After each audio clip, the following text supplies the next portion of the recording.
आप सभी को जय श्री श्याम। कैसे आप सब उम्मीद से अच्छे होंगे। प्रेमियों, आज की इस वीडियो में बात करेंगे कि क्या बुद्धि को बांधा जा सकता है।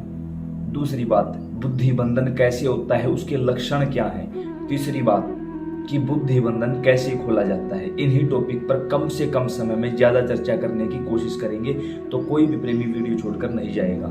देखिए, आप लोगों के नीचे कमेंट आए हुए हैं कि हमें आपसे जुड़ना है, तो नीचे डिस्क्रिप्शन में हमने अपनी इंस्टाग्राम आईडी का लिंक दे रखा है। अगर आप इस वीडियो को फेसबुक पर देख रहे हो तो ऊपर हमने इंस्टाग्राम आईडी का लिंक दे रखा है।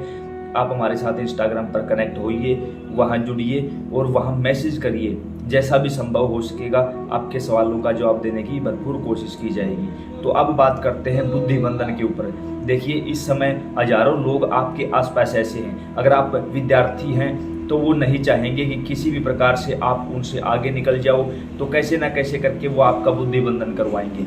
अगर आप व्यापारी हैं तो आपका जो कंपटीटर है वो कहीं ना कहीं ऐसी व्यवस्था आपके लिए कर देगा कि आपका काम रुक जाएगा। या आप किसी भी फील्ड में हैं तो जो हमारे साथ वाले होते हैं, जो इस रेस में हमारे साथ हैं, इस दौड़ में हमारे साथ हैं, वही हमारे ऊपर कुछ ऐसा करवा देते हैं किन्हीं नेगेटिव लोगों के पास जाके कि आपका बुद्धि बंधन कर दिया जाता है। अब ये कैसे पहचाने कि हमारा बुद्धि बंधन हो चुका है, या हम कैसे पहचाने कि हमारे परिवार में किसी की बुद्धि बांध दी गई है।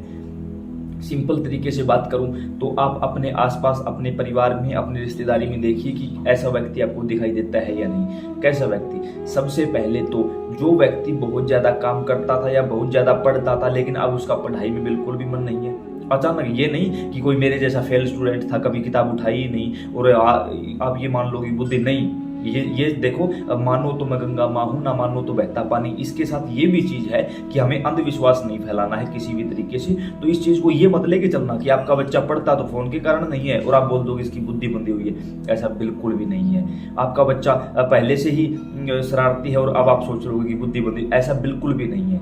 लगे कि हमारा बच्चा बहुत होशियार था, पहले बहुत अच्छे नंबर से पास होता था, लेकिन अब उसका पढ़ाई में मन नहीं है पिछले कुछ समय से, तो कहीं ना कहीं इसके संकेत मिल सकते हैं। वो व्यक्ति, वो बच्चा अकेला रहना शुरू कर देगा। उसके ख्याल में सिर्फ यही रहेगा कि मुझे अकेला रहना है। उसे दूसरों से कहीं ना कोई भय लगने लगेगा। तो ये भी एक संकेत है कि कहीं ना कहीं उसे जानबूझकर अलग किया जा रहा है। उसके साथ साथ बहुत ज्यादा संख्या में ये देखने को मिलेगा कि कोई बच्चा है या कोई व्यक्ति है, वो उसको भूलने की बीमारी बहुत ज्यादा हो जाएगी। जेब में फोन रखा हुआ है लेकिन बार बार ये देखेगा कि फोन कहाँ है। कि जैसे मान के चलो, अपनी कोई गाड़ी है, अपनी कोई बाइक है, वो उसने घर में पार्क कर दी, लेकिन बार बार ये सोचेगा कि यार पता नहीं मेरी गाड़ी कहाँ है। यानी उसको भूलने की बहुत ज्यादा बीमारी हो जाएगी।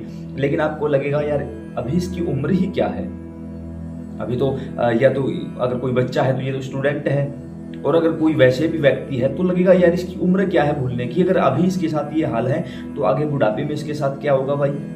ये सारी चीजें उसके साथ होने लगेंगी। धीरे धीरे उसका हर एक चीज से मन उचटने लग जाएगा। आप खुद महसूस कर पाओगे, हालांकि वो बताएगा नहीं आपको, लेकिन आप उसके हाव भाव को, उसके चेहरे को, उसके रंग ढंग को देखकर आप समझ जाओगे कि कहीं ना कहीं ये किसी बात से तो परेशान है। यानी वो सारा दिन अपनी ही बातों की उलझन में लगा रहेगा। दिखाई दे रहा है सामने एक गिलास पड़ा है, उठा लेगा, पानी पी लेगा, बात खत्म, बस इतनी सी है। लेकिन उसको भी वो इतना ज्यादा उलझन में डाल देगा कि कैसे गिलास उठाऊं, कैसे पानी पीऊं, कैसे क्या करूं। और एक अपने ही आप में वो व्यक्ति चिड़चिड़ा बना रहता है, बहुत ज्यादा चिड़चिड़ा उसका स्वभाव हो जाता है। और आपको लगता है यार इसके ऊपर तो कोई प्रेत है, ये है वो है। आप हजारों प्रकार की बातों की तरफ चले जाते हो, लेकिन कहीं ना कहीं उसका बुद्धि बंधन किया गया है। आप देखोगे कि वो व्यक्ति रात को अचानक उठ जाएगा, उठ के अपना बिस्तर साफ करने लगेगा कि यहाँ कोई गंदगी फैली हुई है, जबकि ऐसा वास्तव में होता नहीं। उस व्यक्ति की रात को 12 बजे से 3 बजे के बीच में आंखें जरूर खुलेंगी।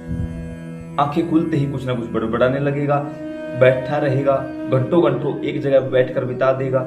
ये सारे लक्षण है कि उसकी बुद्धि बांध दी गई है और किसी अपने की दवारा ही बांधी गई है, जो उसके आसपास रहता है, जो उसका किसी भी प्रकार से कोई पार्टनर है। ये कोई भी हो सकता है, ये आपको तय करना है, ये हम नहीं बता सकते भाई, ये आपको देखना है। ये कुछ कॉमन लक्षण थे जो हमने आपको बताए। जैसे कि आपको लगेगा ना कि हाँ ये पहले बहुत काम करता था, अब बिल्कुल काम नहीं करता, धीरे धीरे व्यापार भी ठप पड़ता जा रहा है, पढ़ाई भी जीरो होती जा रही है, या किसी भी काम में कोई बरकत नहीं हो रही इस व्यक्ति द्वारा, तो जान लेना कि उसकी बुद्धि का बंधन कर दिया गया है। क्यों किया गया है?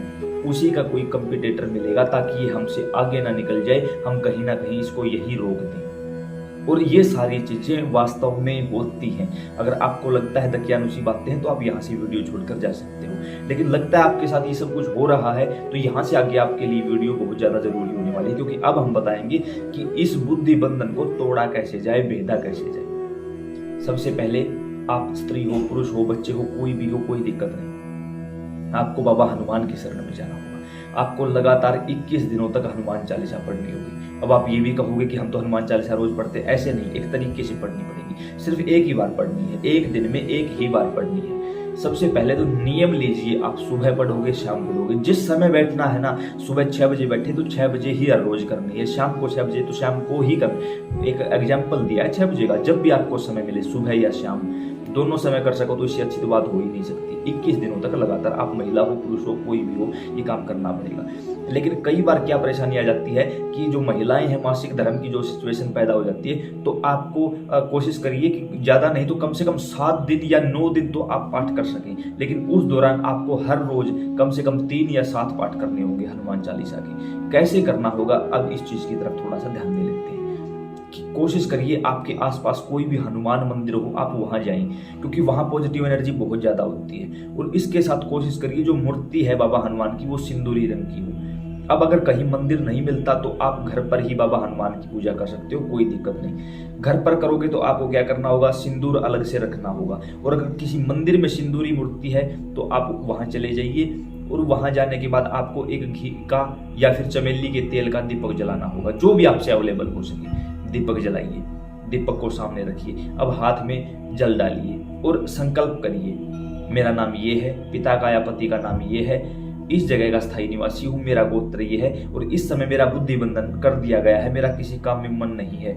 या अगर जिस व्यक्ति का बुद्धि बंधन हुआ वो नहीं कर सकता तो उसका नाम लेकर उसका परिवार का कोई दूसरा कर सकता है, कोई दिक्कत नहीं। अब उसका नाम ले लीजिए कि उसका, मेरे परिवार में उसका और मेरा उसका ये रिश्ता है, बुद्धि बंधन कर दिया गया, उसके नाम का मैं 21 दिनों तक पाठ कर रहा हूँ, 7-9 दिनों तक पाठ कर रही हूँ, जो भी आप कर सकते हो। इस और बाबा हनुमान, संसार में ऐसा कोई काम नहीं है जो आप ना कर सकते हो। अतः अपनी शक्तियों को याद करिए, जागृत स्वरूप में विराजमान होइए और ये बुद्धि बंधन तोड़ दीजिए। फिर जल आपको छोड़ देना है, दीपक को उठाना है, अपने ऊपर से 7 बार एंटी क्लॉकवाइज घुमाना है आपको। और किसी दूसरे का बंधन है तो उसका नाम लेके अपने सामने से ही एंटी क्लॉकवाइज घुमाना उस दीपक को, और वापस वहीं रख दीजिए, जलता हुआ दीपक वापस वहीं रख दीजिए। और फिर आपको हनुमान चालीसा का पाठ करना है। हनुमान चालीसा के पाठ के बाद हनुमान आरती जरूर करना है आपको। चालीसा बैठकर करिए, आरती खड़े होकर करिए। उसके बाद बाबा हनुमान के श्री चरणों में जो सिंदूर लगा होता है, इस उंगली से सिंदूर लगाइए और अपने माथे पर लगा लीजिए। और घर पर कर रहे हो तो थोड़ा सा सिंदूर का तिलक अपने माथे पर कर लीजिए। आप देखोगे कि 21 दिन के अंदर अंदर आपका जो बुद्धि बंधन किसी भी प्रकार से किया गया था वो दूर हो जाएगा। या इस दौरान कोई चौराहे की लाग लपेट आपके साथ कहीं से आई होगी तो वो भी दूर हो जाएगी। और हर प्रकार से आपके आसपास एक पॉजिटिव ऑरा क्रिएट कर दिया जाएगा बाबा हनुमान की शक्तिशाली हनुमान चालीसा के द्वारा। और आपकी जिंदगी में बदलाव 21 दिनों के अंदर अंदर आना शुरू हो जाएगा। लेकिन फिर कहता हूँ, मानो तो मैं गंगा माँ हूं, ना मानो तो बहता पानी। जय श्री श्याम।